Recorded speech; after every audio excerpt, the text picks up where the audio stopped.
Baby, oh baby, a foggy Tuesday here in the Bay. Hopefully you're driving safely. Good morning to everybody out there getting off their graveyard shift. If you're at work, what is happening? If you're getting ready for work, what is happening? All the truck drivers, janitors, you know the deal. Custodians, bakers, baristas. Folks out there making those breakfast burritos. It was a slow Monday, so, got a shout out to the strippers because it probably was a slow Monday. Mm-hmm. Nothing going on. No sports. Summertime, people going on vacations. Well, if there's nothing going on, doesn't that help the strippers? Your lower extremities were compromised. Streets were quiet. I got to say, driving through downtown last night around 6:37, guys, it's depressing to kind of see where San Francisco is as a city. I don't want to get all political here or whatnot, but I got through Montgomery Street. Like, I had to the freeway from North Beach to the freeway in less than 7 minutes. Well, that's interesting because a couple Saturdays ago, it took me literally 2 hours to go from my house to drop my wife off at the Vault on Market Street. Oh, well, because there was a parade, there was a triathlon, there was a Giants game, and there were so many people in the city. So I know that's a Monday night. It's different. 2 hours? What? Did it really take 2 hours? I swear, you couldn't cross Market Street. Oh, you got to, come on, man. You got to know the streets. Should never take 2 hours to get anywhere in the city. That's a you problem. Just saying, got to know the back cuts, man. Dog, you're not doing this again. You don't know the back cuts, number one. Okay, I don't There was know the only back one way to cuts. go. Okay, you had to go no. 19th to Park Presidio No. because everything going the other direction was completely gridlocked. There was literally only one way to go. It's the only way to get on the back end of Market because they cut everything off till 10th Street. Sure. Got to know how to navigate these city blocks. It's tough. But the city last night, to my point, it was dry last night. Anyway, let's go up to Toronto. Let's talk some baseball. Let's talk about those red-hot Giants. 4 straight series wins over NL West opponents. Now they go to the AL East to take on the Toronto Blue Jays up at the Rogers Center, and they're going to go see an old friend, Sam Lubman's favorite Giants player ever, Brandon Belt. So let's ask Flem right out the rip what it's going to be like to see Brandon Belt again. Dave, good morning. On the way north of the border, you packed your passport. You're up there in the 6. Good morning, or I guess it's early afternoon up there in Toronto. What's up, Flem? Yeah, good morning. It's still 11 a.m. here. We're not that far away. Not that far. Toronto's a great city, though, man. Great city. I'm jealous. Great city. I'm walking around. Actually, I was on my way to go try to find a charging cord. Somehow I left mine at home. So if I drop out, my apologies. I think we got enough juice to make it through our conversation here. But I can't wait to see Brandon and Kevin Gausman. Yeah, that's right. Gausman, too. That's right. We're going to see him this series. Have you visited the Hockey Hall of Fame yet? Ooh. That's my biggest question because I love that place. Yeah, I haven't been this time. I went years ago when I was here. So I don't know if I'm going to make a return trip or not, but I have been before. It's a cool spot. We had a wonderful day yesterday. Javi and I got out with some local Torontonians and played some golf and had dinner out on a patio, and so we had a nice little off day. I like it. We were just actually opining about Brandon Belt, and they're going to be playing against Brandon Belt this week. I don't know if he's healthy enough to play because he's had some injuries and some setbacks this year. But all in all, obviously they've moved on and they went to Lamont Wade, and he's had a really nice year. The back's hurt right now, so I don't know if he's day-to-day still or whatnot. But are you excited to see Brandon Belt again in an opposing uniform for the first time face the Giants? Well, it's going to be weird. Brandon was a legit Giants fixture for the greatest era in Giants history. I mean, he was a huge part of the best run the Giants have ever had since coming to San Francisco. And so he's forever going to be, we joke about forever Giant. He truly is. And Brandon is a great guy, a friend to all of us. Everybody in that clubhouse still loves the guy. He's funny. He's personable. He's deadpan, and he was a very good player who often was underappreciated. Was he a perfect player? He was not, but he had a great Giants career, and I can't wait to see him. I booked some time to chat with him when we get to the ballpark today. He's very busy and booked because everybody covering the Giants wants to talk to him, so I booked my own time. What was that fuss, man? What's going on up there, Flip? It's Toronto, man. It's a little chaos. Some dude just jumped in front of a car, and the car almost hit him. So it's a dangerous city, guys. I'm putting my life on the line to talk to you. Well, you moved like Patrick Mahomes in the pocket then, huh? Well, it wasn't me. I didn't jump in front of the car. Right, somebody else here. All right. So the Giants, despite all these injuries, man, have been playing some really good baseball. Really good. One of the best records since May 1st. The homestand, I want to talk about that because all of a sudden there's some juice here. Over 35,000, I believe, or over 32,000 in all those games, the 7-game homestand against the Padres, the Diamondbacks. I think, especially Saturday, watching Matos hit that home run and watching that crowd, the way they reacted, the juice is back in San Francisco when it comes to this baseball team. And I'm starting to believe, Flem, they're a couple pieces away from possibly being legit contenders in the National League. I really believe that, Flem.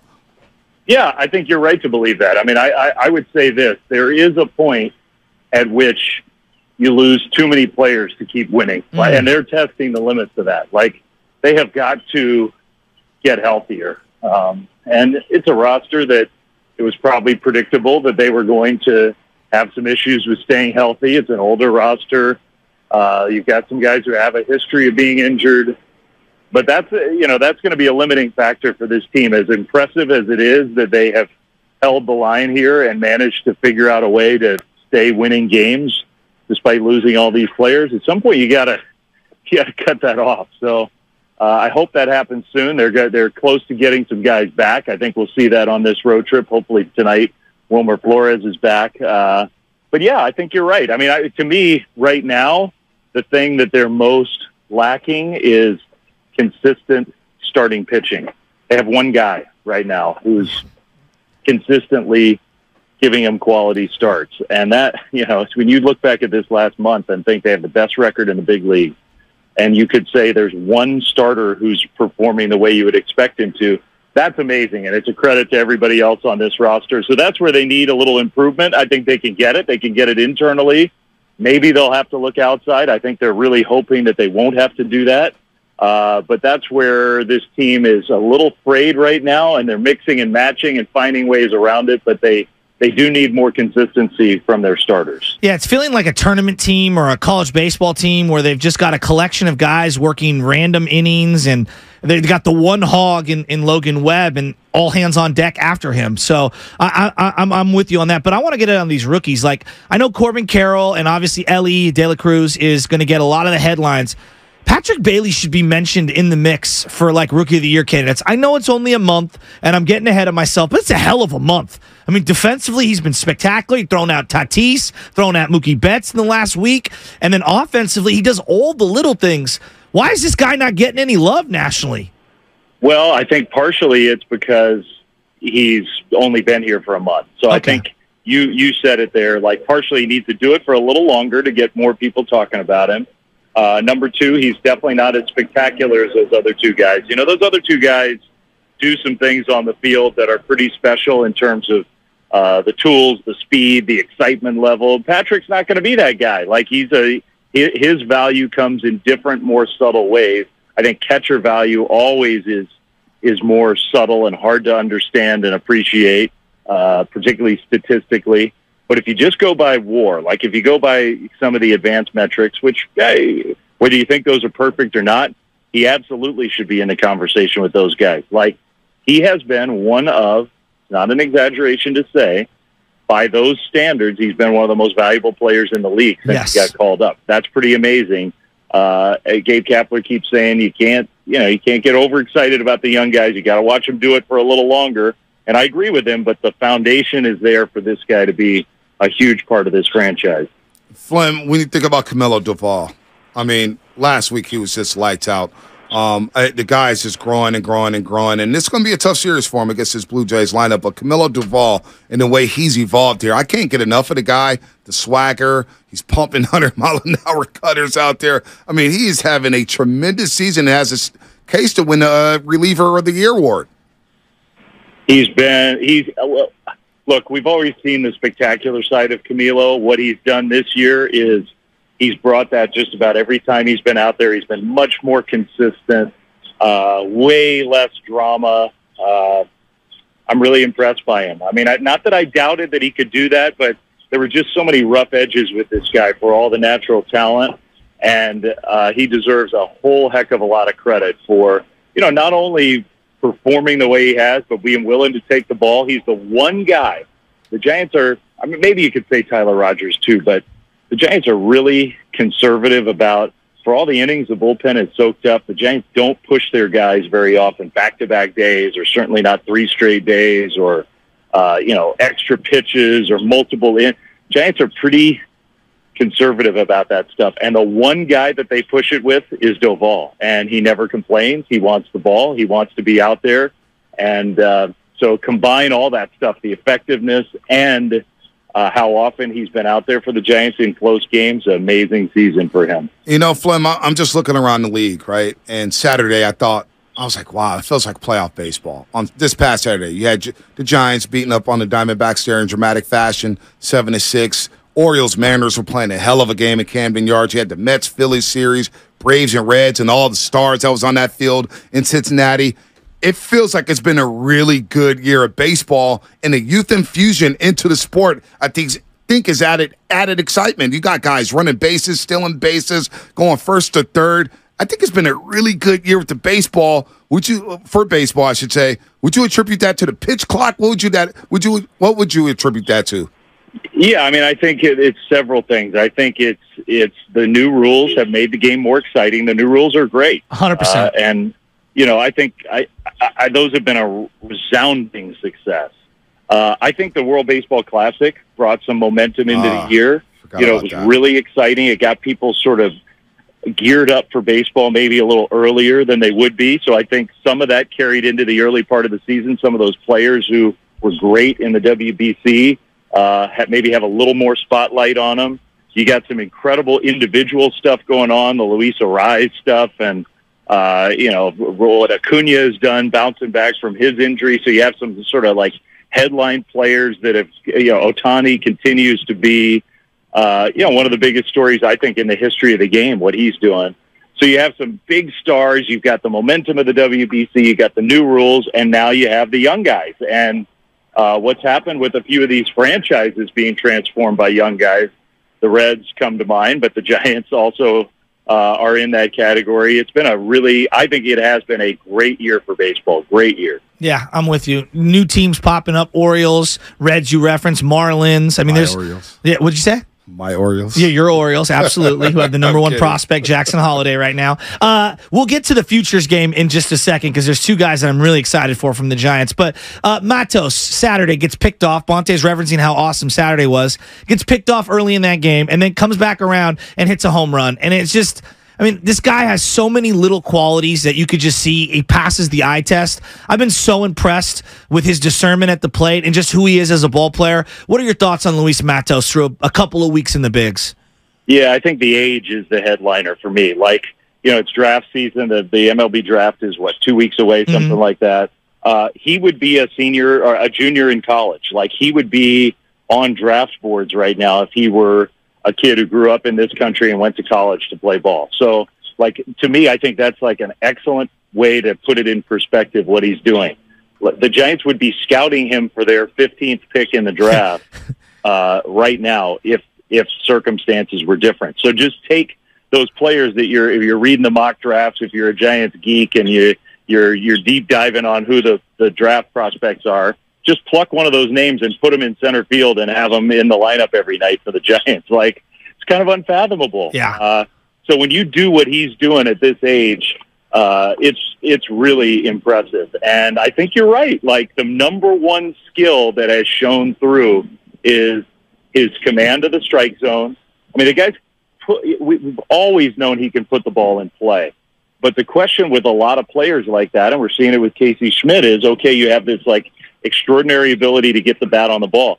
Sometimes that can be a curse. Sometimes that leads players to, I can always get you swing at the wrong pitches and you're never going to make the right contact. And Matos has been extraordinary so far at staying in the zone, taking pitches he can't get the barrel on, and swinging at the right pitches. And I do believe that more good stuff is coming for him. When you have that approach, so far he hasn't totally been rewarded for that. He's getting some hits, but we haven't seen the big power that's in there. He's got great bat speed.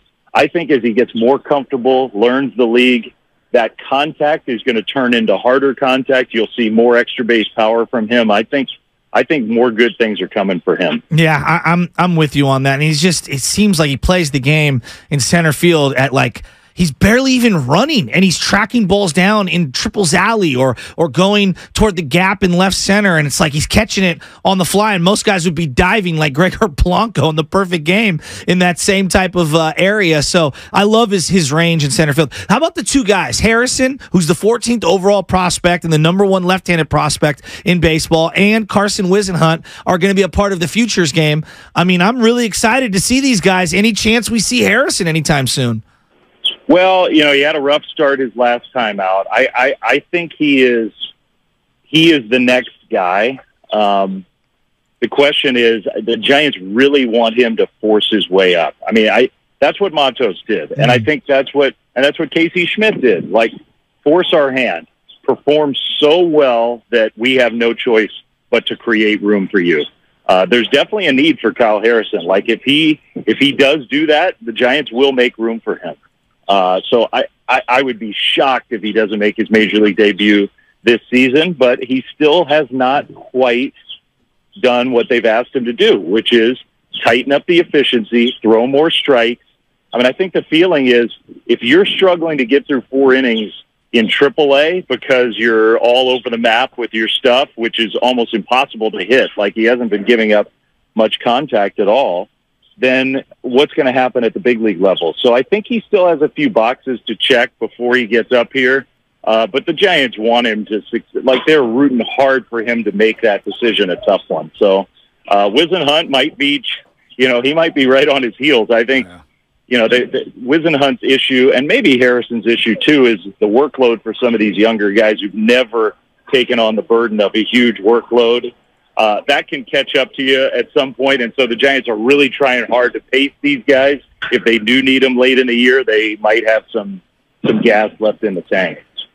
Flem, on this road trip, the Giants are playing some underachieving teams. The New York Mets have been a mess, and they have clubhouse issues. Who knows what's going to happen to Buck Showalter? And the Blue Jays have had their issues, although their lineup looks stacked. When you look at the Giants, how different is the clubhouse vibe this year compared to last year? I thought last year, not that they had like the greatest clubhouse ever and the most energy level ever. I thought everybody kind of stayed together last year, even through the ups and downs. For me, it's just simple. When you start winning, everything's better. Everybody's happier. I think there are a couple individual guys. Like Lamont Wade was miserable last year because he wasn't healthy. Mm-hmm. And so every day for him was just a grind. And it wasn't that fun trying to fight through it and come to the park and feel like, can I contribute? Can I do anything to help the team? Will my knee cooperate to let me get out there? That is a frustrating thing. And so Lamont, I know he's got the little back thing right now, but he's been just a happier guy, a more energetic guy because he's feeling better. So most of it, I think, is just when you start to win, everybody's happier. This is a good group of guys. They like each other. They hang out together. The plane rides are fun. But for the most part, I think that was the case last year. Like, it is a nice group of athletes, in a sport where sometimes you don't always get that. The Giants don't have a guy in there who's, somebody that everybody doesn't want to hang with. It's a pretty cool thing. No doubt. Ryan Walker, the opener, he'll start the game. It'll be a bullpen game for the Giants today. Kevin Gausman on the mound for the Blue Jays, 3.10 ERA, 7-3 record overall, 127 strikeouts in 98 innings. It's going to be a tough one for the Giants today up in Toronto, but should be a fun six-game road trip. Flem, we'll check in with you next week, and hopefully you can, look out for those cars up there, man. We don't want you getting hit. We know it's somebody else, but stay on the sidewalk, dude. I don't need to be squashed. That's true. And I hope the Giants aren't squashed by that Kevin Gausman splitter. The Giants have made so many good decisions on free agents over the last many years, and he's the one that I know. You look back on it. He loved being here. He loved San Francisco. He wanted to stay as a Giant. I think the Giants were a little surprised the number was as big as it was, and maybe got caught off guard and thought they could pivot. To me, I don't know if Farhan would agree with me, but I think, it's pretty clear he's the one guy who's gotten away over the last couple of years where if you still had Gosman in there and he and Webb were your 1-2 punch, that's pretty enticing. But I can't wait to see him, and I hope the Giants kick his rear tonight, and then he has a great year from here on. No doubt about that. Flem, have fun up there. Okay, talk to you guys soon. All right, next week, Dave Flemming here on the Morning Roast, the voice of the Giants.